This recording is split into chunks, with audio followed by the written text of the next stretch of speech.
আসন্ন ঈদুল আজহা উপলক্ষে যাত্রী সেবা আরও উন্নত ও আরামদায়ক করতে বহরের নতুন বাস সংযোজন করেছে দেশের অন্যতম শীর্ষ পরিবহন প্রতিষ্ঠান হানিফ পরিবহন।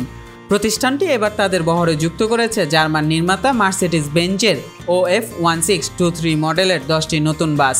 এই মডেলের বাসগুলো আন্তর্জাতিক মানসম্পন্ন প্রযুক্তিতে নির্মিত। এতে রয়েছে উন্নত ইঞ্জিন ক্ষমতা, আধুনিক সাসপেনশন সিস্টেম, আরামদায়ক আসন বিন্যাস এবং শীততাপ নিয়ন্ত্রিত অভ্যন্তরীণ পরিবেশ, যা দূরপাল্লার ভ্রমণে যাত্রীদের জন্য বাড়তি স্বস্তি নিশ্চিত করবে।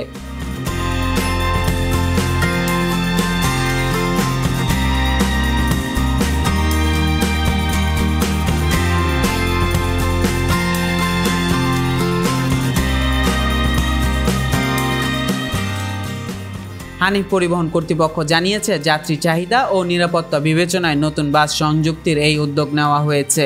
বিশেষত ঈদ যাত্রায় যাত্রীর চাপ বৃদ্ধি পাওয়ায় যাত্রীদের নির্বিঘ্ন, স্বাচ্ছন্দ্যময় এবং সময়োপযোগী ভ্রমণের অভিজ্ঞতা দিতেই এই বাসগুলো মূলত দেশের গুরুত্বপূর্ণ দূরপাল্লার রুটে চলাচল করবে। নতুন এই বাসগুলোতে রয়েছে উন্নত ব্রেকিং সিস্টেম, পর্যাপ্ত লাগেজ রাখার ব্যবস্থা এবং চালকদের জন্য প্রযুক্তি নির্ভর কন্ট্রোল ব্যবস্থা, যা যাত্রার নিরাপত্তা এবং মান বৃদ্ধিতে গুরুত্বপূর্ণ ভূমিকা রাখবে। হানিফ পরিবহন আরও জানিয়েছে, ভবিষ্যতেও যাত্রী সেবার মান উন্নয়ন এবং আন্তর্জাতিক মান বজায় রাখতে তারা ধাপে ধাপে বহরে আরও উন্নত মানের বাস সংযোজন পরিকল্পনা গ্রহণ করেছে। এই ঈদে যাত্রাপথ হোক আরও আরামদায়ক, নিরাপদ এবং মানসম্মত। এই লক্ষ্যেই হানিফ পরিবহনের নতুন এই উদ্যোগ।